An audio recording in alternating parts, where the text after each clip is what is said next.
Give me a clue where you're going to be starting, where you're going to be Oh. starting the reading in the. Okay, yes. So now, please just everybody mute who's not muted. And so tonight, we're going to look at The Awakening Up to the Natural Self by John Wheeler. Natural state or something. Oh, I'm State. sorry, Awakening to the Natural State, right, by John Wheeler. So this is what he says. All problems, issues, concerns, questions, dilemmas, and so on are for the I, for the me. So I am happy, I am sad. I know, I don't know. I had it, I lost it. I was born, I will die. I am good, I am bad. These are just a few examples of self-centered thinking. I have to change my glasses. As you can see, all these binding thoughts revolve around the sense of an I. Nail down the identity of the I, and all problems resolve. The imagined sense of being a separate I is the source of all problems, because the I as a thought is really very intangible. All types of other ideas get wrapped up around it in order to give it some semblance of solidity. All the self-definitions, identities, and apparent conditioning hinge on the unexamined sense of I. The most direct teachings set aside all philosophizing and theorizing and go directly into an investigation of the real meaning of the word I. This, I believe, is Ramana Maharshi's self-inquiry. What is this that I call I? We are constantly saying I, all day long, all life long. But what is it? If the cause I is seen to be non-existent, can all the effects, all the definitions built on the I survive? I have read about this idea for years, but my entire view of life was radically altered when I actually investigated this for myself. The moment I saw that the person I thought myself to be was not there, that it was a false assumption, I directly experienced a profound freedom from all problems, doubts, and suffering. It was remarkable. I did nothing at all. There was just a looking and a seeing that the person, the separate I, was not there. There was not a trying to be free or solving of any intellectual puzzles. This is about all I can say. You can never find the answer in the mind, so it is useless to look there. No amount of thinking can free you from the riddles created by thought. The problems, if there are any, are only created by the mind. They are a product of thought, but you don't have to do anything with thought, such as get rid of it, modify it, or suppress it. Just see that what you really are right here and now is that presence awareness that is the basis on which thought is happening. That which is knowing all your sensations, feelings, and emotions is radiantly aware. It is effortlessly knowing and being. It is simply the clear, spacious presence of awareness, or as the Buddhists say, cognizing emptiness. Get a feel for this. Have a willingness to look at this. Sense it, feel it, be it, relax into it.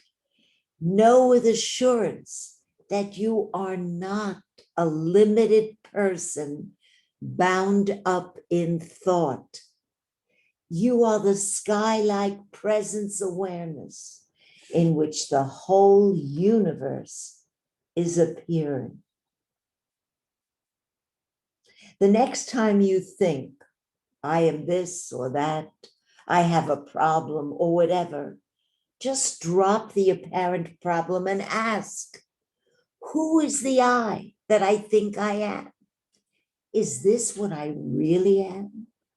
You can even investigate and try to find this I in your direct experience. Is there a sensation, a thought, or a feeling that you can call I? We say I, but precisely what is it? And then it's going to dawn on you. A, am I not aware? Am I not present?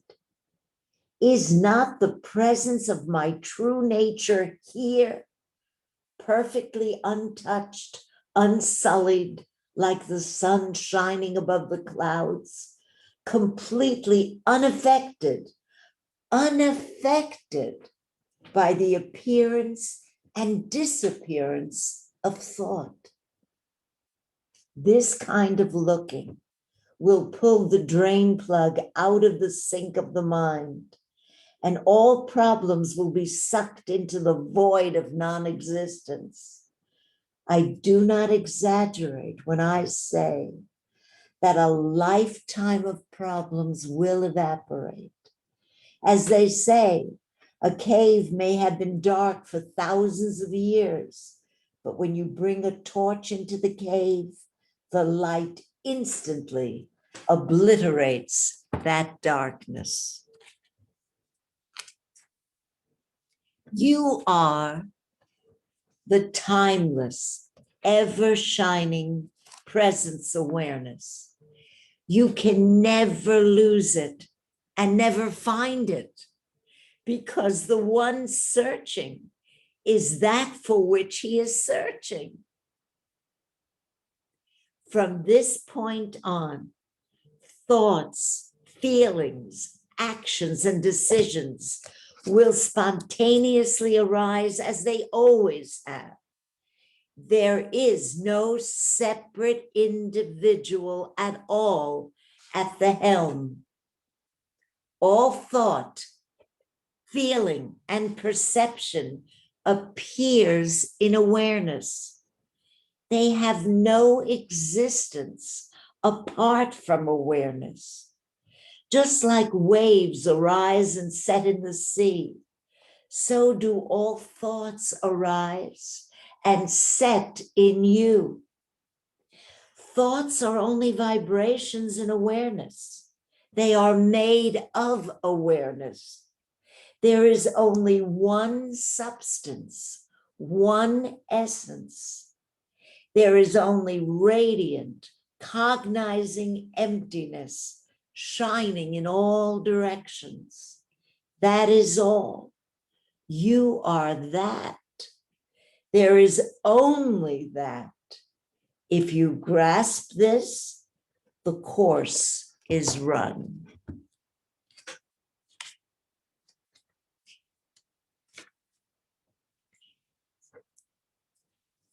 The bottom line is that you are that presence or awareness now, When you first get exposed to this, the mind and all the concepts want to rush in with, but what if, and but, and so on.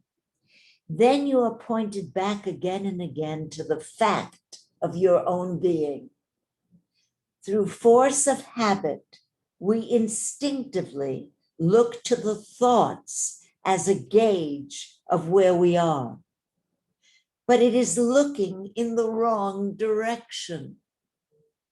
Thoughts appear in awareness, which is what you really are and always have been.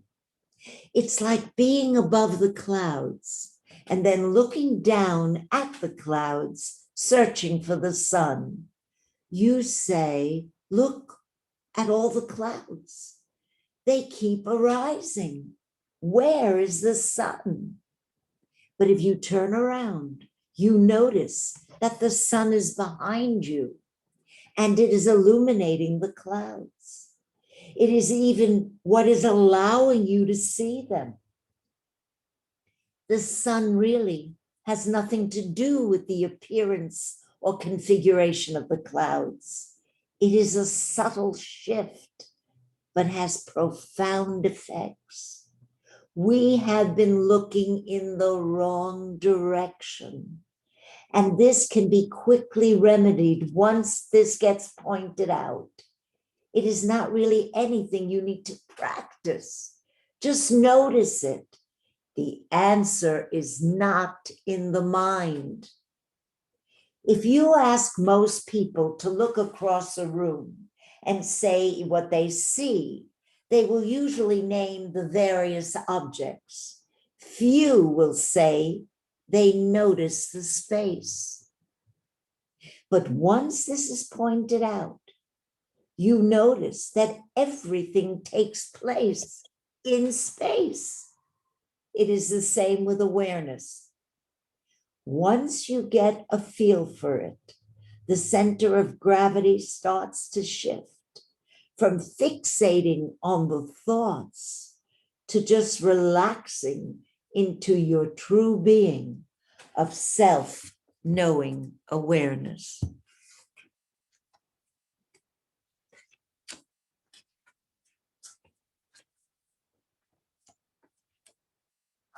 So,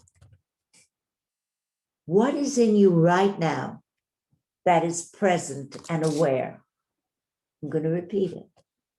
What is in you right now that is present and aware? Does that ever leave you? Is it ever dimmed at any time?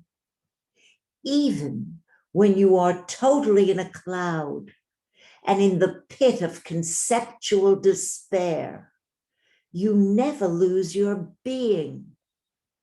The awareness is completely present and free. Awareness is subtle. It is so clear that we tend to overlook it and we pursue the thoughts because they seem more tangible and real somehow. Ultimately, they are just fleeting appearances, arising and disappearing in the light of awareness. You are completely and fully that now. No practice or meditation is necessary, nor could it help to make the awareness any more clear than it already is. It is a matter of looking and seeing. It is pointed out again and again until it just hits you. That's what I have always been.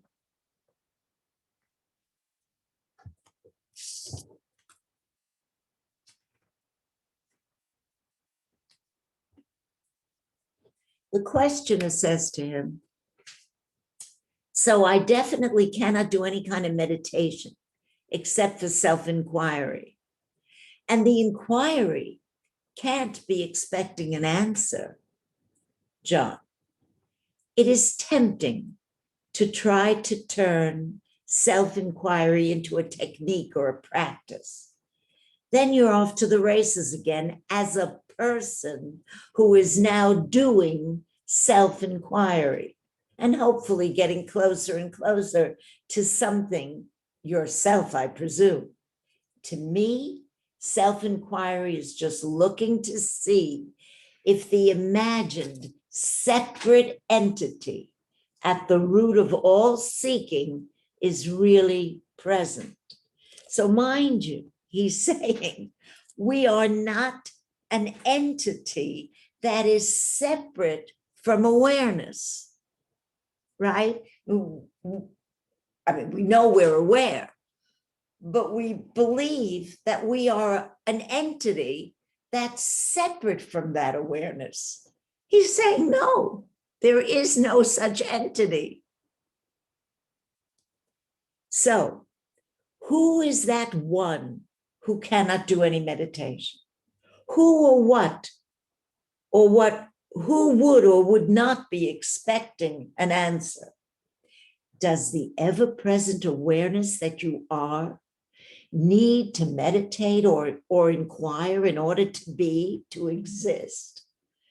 Does the awareness that everything is appearing in and on, does that need any answer? Just see that all actions, techniques, and answers would only be at the mind level. You don't need any techniques or answers to exist and to be aware, nor do you need any techniques or answers to know conclusively who you are. It is an intuitive and direct perception that looks right at the core of what you are right now.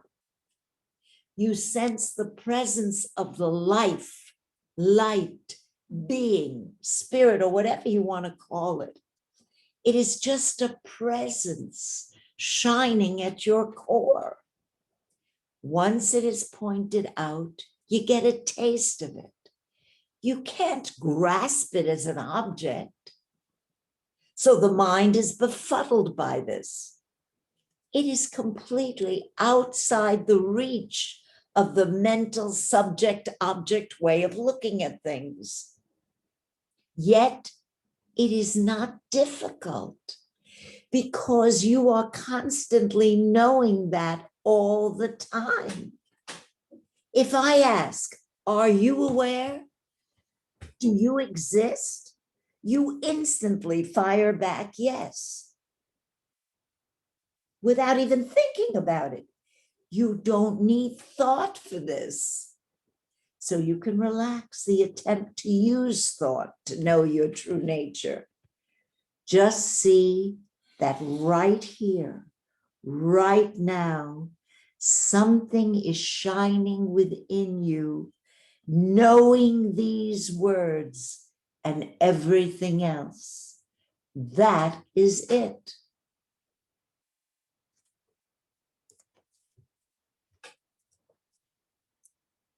Just a minute. Just a little more.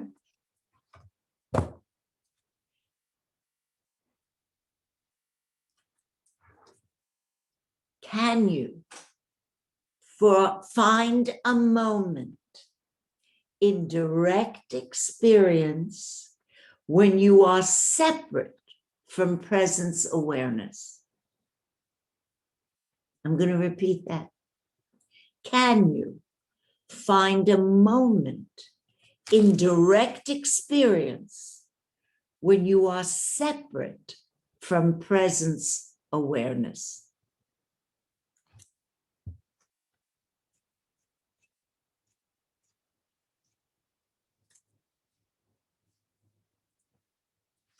A life centered around a belief in a separate self doesn't feel right because the belief is out of alignment with the facts. The belief can drop away directly with some investigation. It is not an arduous process. It more depends on the clarity of seeing. One time honored approach is to try to find the separate I. Have a good look for it and see if you can find it. On the other hand, the presence awareness that you are is clearly evident, solid, and beyond doubt. All there is awareness, along with some thoughts, sensations, and feelings appearing and disappearing in awareness, nothing else. I'm going to repeat, all there is awareness, along with some thoughts, sensations, and feelings appearing and disappearing in the awareness, nothing else. There is no separate person at all. Thus, the root of all suffering is not really present except as a mistaken assumption.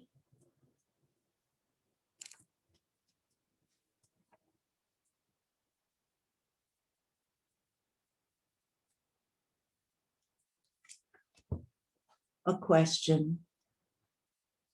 Have you ever been an I or a me apart from presence awareness that you are? Have you ever been an I apart from the presence awareness that you are?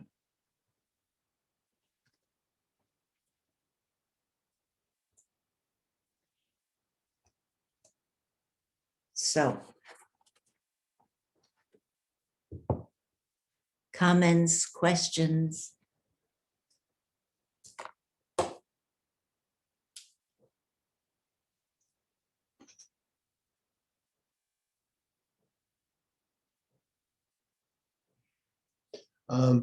Yeah, so we most of the time act as if we're an entity who has awareness as one of its attributes. That's right.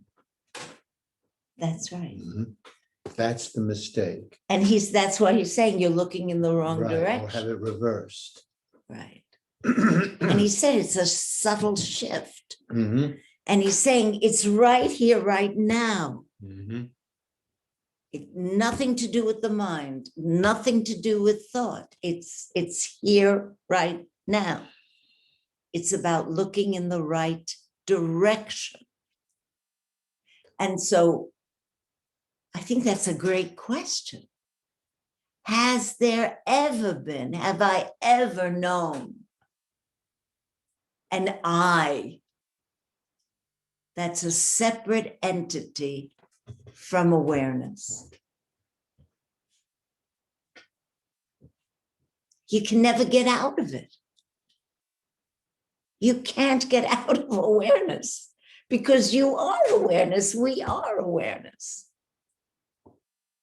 But the belief in that separate me, that separate I, is obviously what causes us all the suffering, because that me, that I, is based on thought, which is based on memory, which is based on experiences, which we have solidified into a separate entity that we call me. And that's how we bring the past into the present in all our actions. Mhm.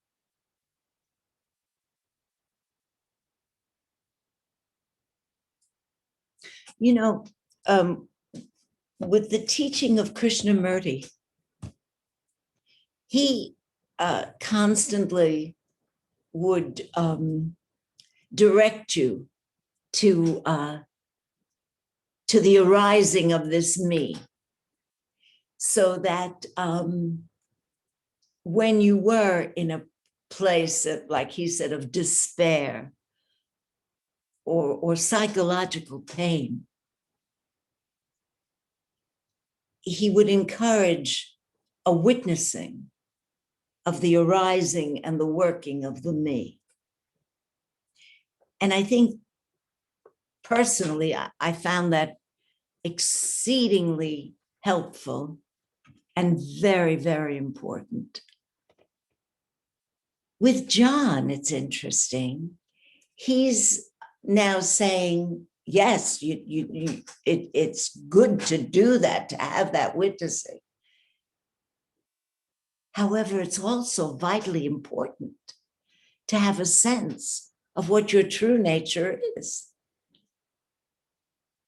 And he keeps going back and back. He calls it presence awareness. And that's literally the only thing we're absolutely sure about. We can hear a lot of theories about things, but the only thing that we are really, really sure is that we are aware and that we exist. That's the sense. But what is that is aware and exists? What is that?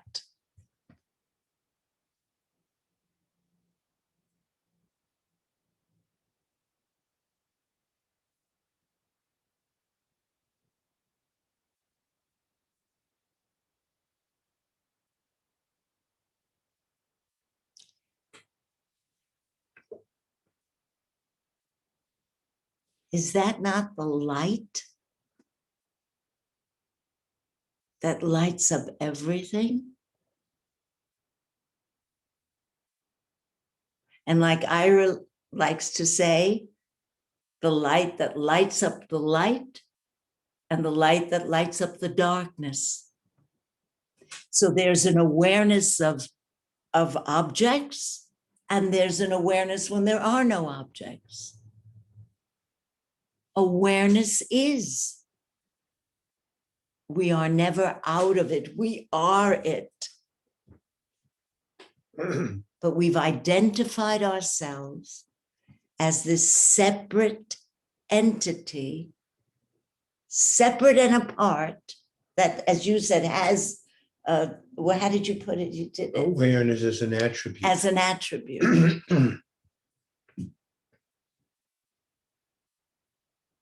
And so we suffer.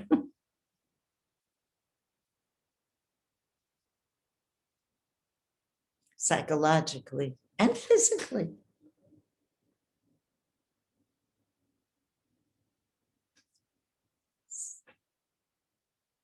So what do you say?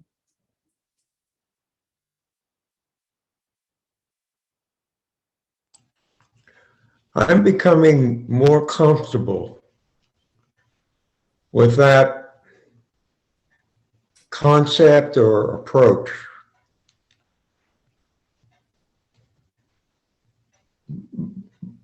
By not thinking about it too much, or trying to figure it out, or trying to, and I use the word understand in quotes, because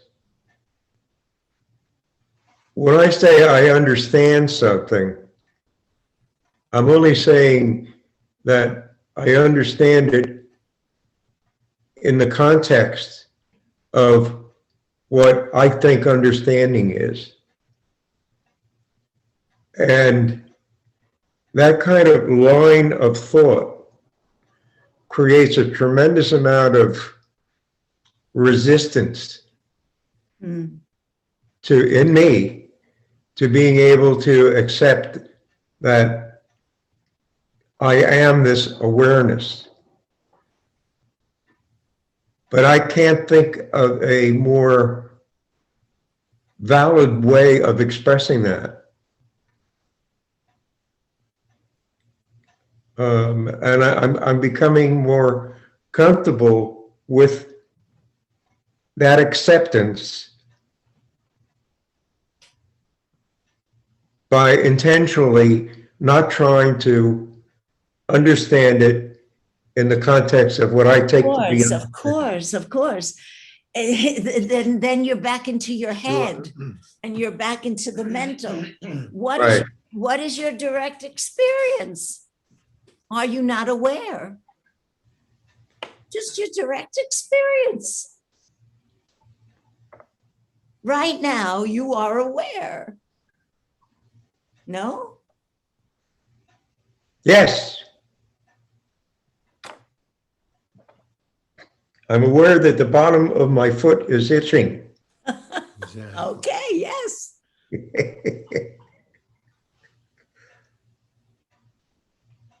There is awareness that the bottom of your foot is.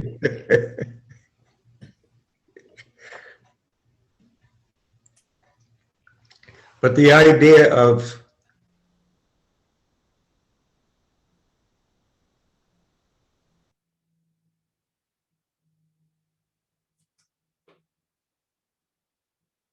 I think he froze. Oh. Oh. We can't hear you. Bill? Okay, maybe he'll Okay. come back. Yeah, maybe. Anyone else have a thought they want to share? Well, I need a little bit of understanding. I can't quite jump into it. You know, it's taken me a long time to build this eye. And, you know, it's pretty solid and it's pretty strong. It's pretty much embedded. So what I have found to come to this, I accept that that I'm present awareness. I'm not fighting that anymore. I'm not denying it. I'm not trying to find holes in it. I know that that's what it is, but I don't experience it. On a firsthand experience, I can't say I've experienced it. The closest I can get is it takes me a while, but just sit there and deconstruct what this eye is. And if I say it's not this and it's not that, what am I left with? I'm left with only present awareness. That's all that's left. Right. So I've had to drill down and get an understanding of what this eye is and how it got put together for me to be able to, you know, get a little bit closer. But a direct experience of it, no. It's primarily at an intellectual level. But even at that level, life is a hell of a lot better than when I was ignorant of it. That's it.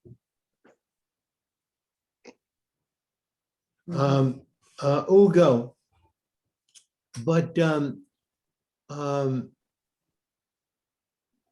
you not see that there is no separate entity apart from awareness? I understand that. Yes. You know, the observer and the observed, the one, there is no separation there.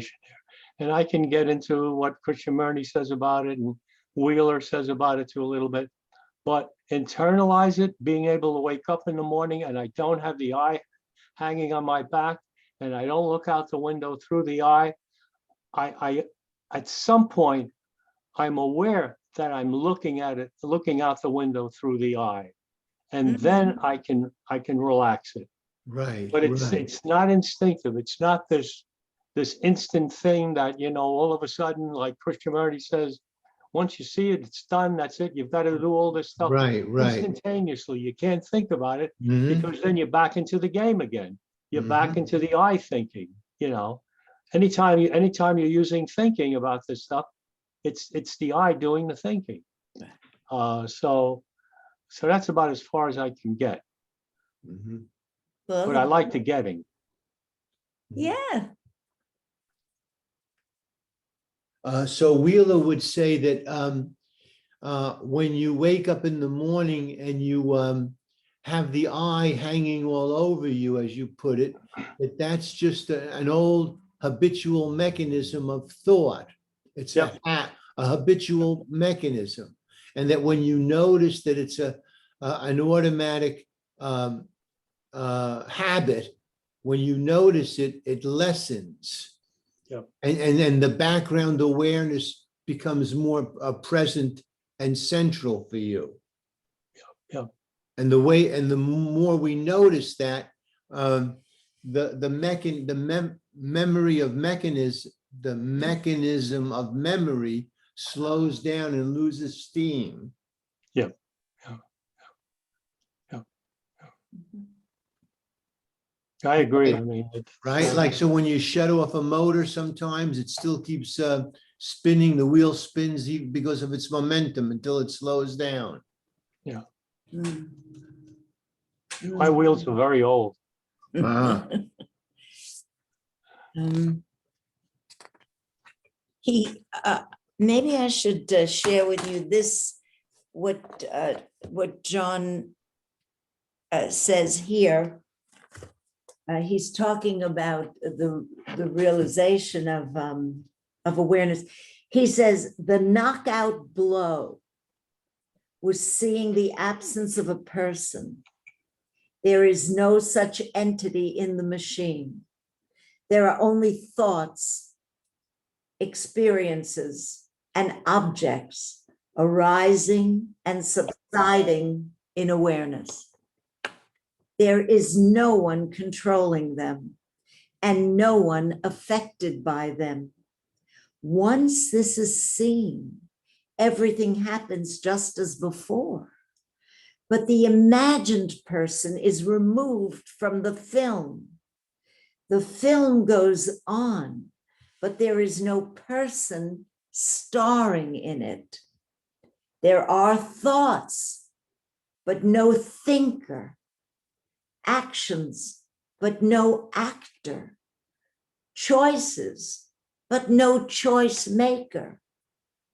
Basically, there is no difference from before, except the sense of separation is gone, along with the psychological suffering, confusion, and doubt that appears along with the belief in a separate I. There is no one at the controls. Life is happening. Thoughts are arising. Actions are occurring spontaneously. You, as a separate person, are not doing any of these things. You don't choose your thoughts, feelings, or sensations. You are being lived.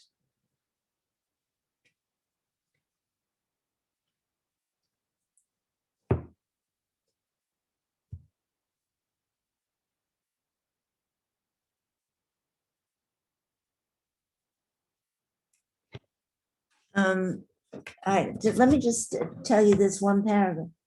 The only test is in day-to-day direct experience at the gut emotional level. Is there any sense of suffering, separation, anxiety, or fear? Am I feeling doubt or metaphysical uncertainty? Is the knowledge of my true nature unshakable? If not, the understanding is not complete. The best course, it seems to me, is to find a living teacher and get your doubts resolved directly. So he's encouraging a teacher because he's saying that was his experience when he met Bob Admonson, who was a student of Nisargadatta.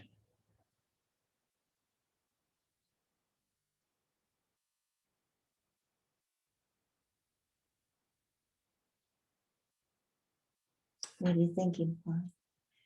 There's no person in the machine. Mhm.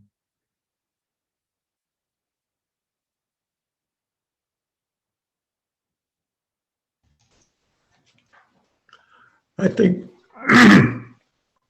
pardon me, I think a thought can have a kind of hypnotic influence in the sense that when a thought arises, it tells me to give it credibility. Mm. It does not arise and they say, and then say, it's okay to doubt me, this thought. It never does that.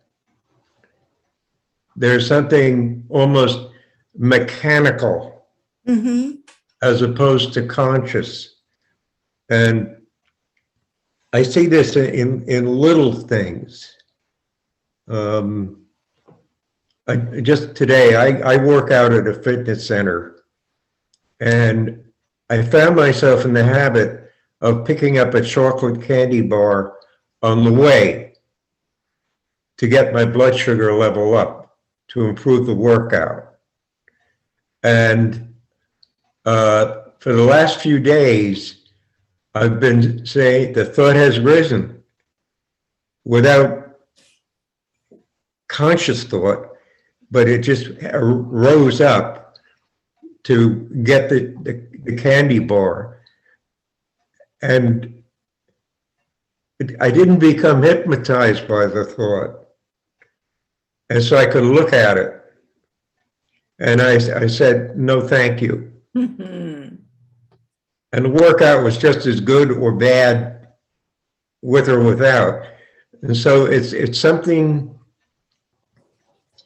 I like the word momentum, because from the time we're kids, I'm not saying everyone is like this, but my experience is that the sweeter something is, the better it tastes. And that becomes reinforced through repetition. And all of a sudden, this thing goes across an invisible line. And it does not wait for me to think, wouldn't it be nice to have a candy bar? It's already there. And it's going to present itself. And the question is, how do I deal with it? I don't know that it's basically very important whether I have the candy bar or not, but how do I deal with a thought that I know is totally mechanical? You just said by seeing, you were able to see it, weren't you? You just said, I That's saw. the issue. That is the issue. What? Seeing it changes it. Yeah, the seeing is the doing. But then I'm also aware of the urgency to go along with the thought, Well, to that's another identify thought. with it. The urgency is another thought. Yes. So then Yeah. you're witnessing that. Yeah. See, I think you're describing that we go on automatic, and you're right. That's part of the issue. That's why this is a little difficult, because we tend very quickly to go on automatic. However, the light of awareness shines the light on the thought. I want a candy bar. There's an urgency for the candy bar. I shouldn't have the candy bar. I'm going to have it anyway. That's all thought. And Yes. there's awareness of those thoughts.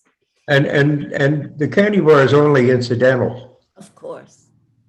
How many other mechanical thoughts do I credit for being valid and therefore submit to the hypnosis, so to speak?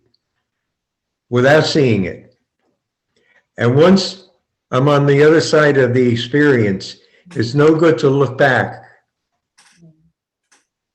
10 minutes ago or 1 second ago, because that's gone. Right. It's now or it's never. Mhm. What do you think about his statement that there are choices but no choice maker? I think he's making the distinction between mechanical choice, which you might call compulsive, and conscious choice, which implies real freedom of going this way or that way. Whereas in a mechanical thought, there is no choice. It's already been made. It's not a matter of making a choice, because there is no choice maker. There is no I separate could- entity. There is no separate, that's what he's pointing to. Yeah, There I is can buy no that. separate entity. Yeah. Well, so how do we parse that out? In 10 minutes, this Zoom will be over. And then each of you is going to rise up from your chair and take an action. Will that action not be the result of a choice?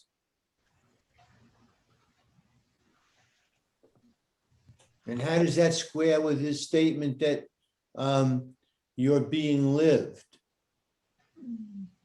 Well, You're being what? lived. Lived.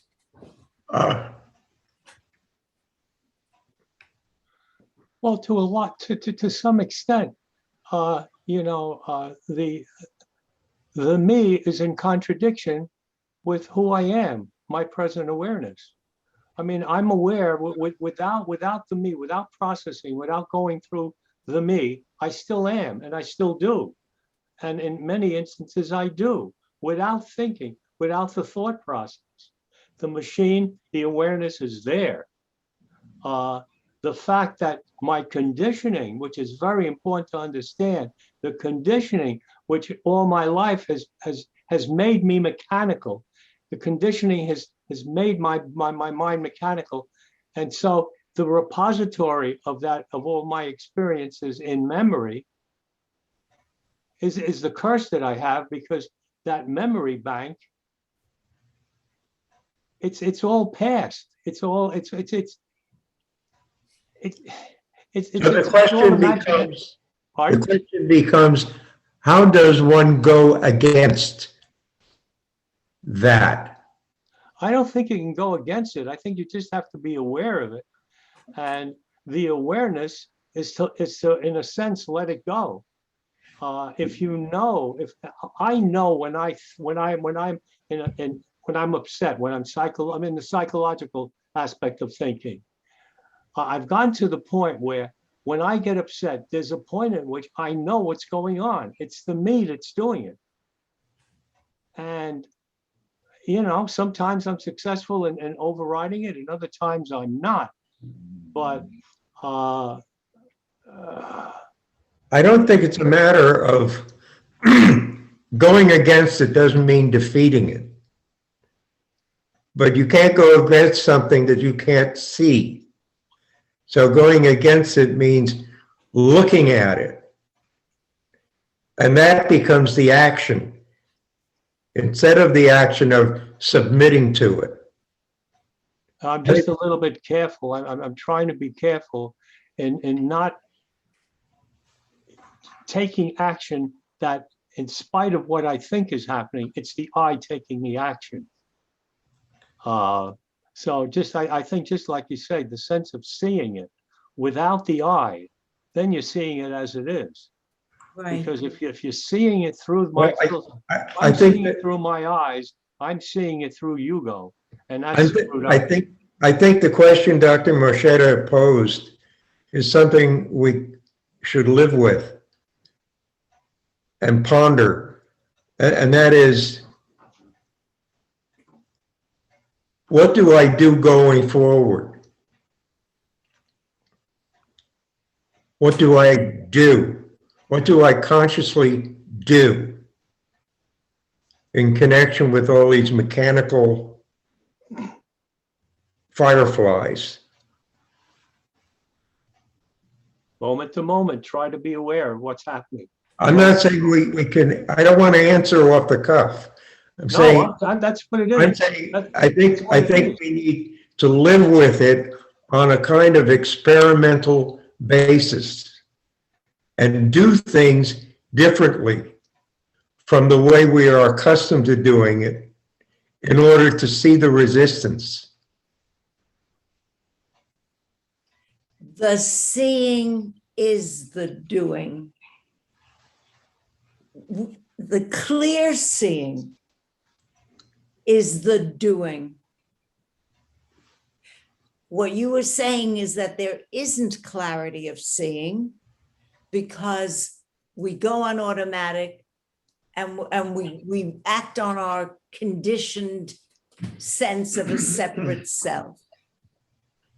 The seeing of that in the moment is the letting it go.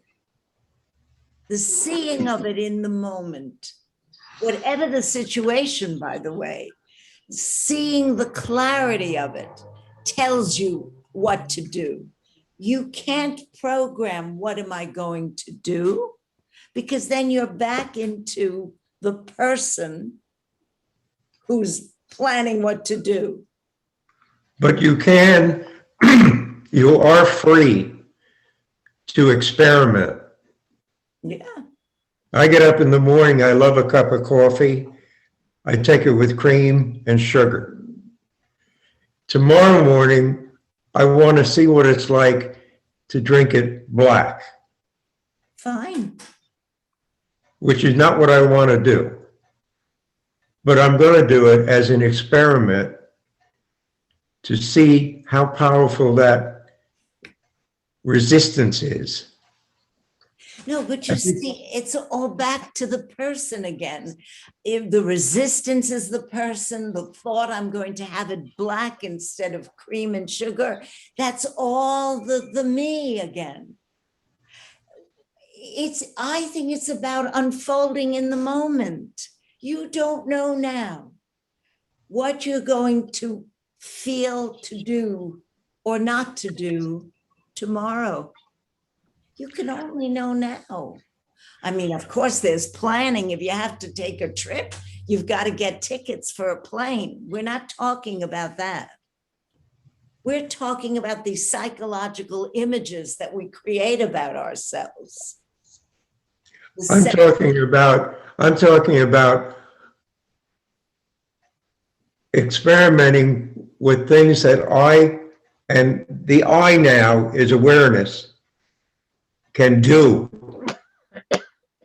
in order to trigger whatever it triggers. And if I just keep going along with momentum, I'm just going to take it for granted that everything I do, I just keep rolling along and there is no disturbance.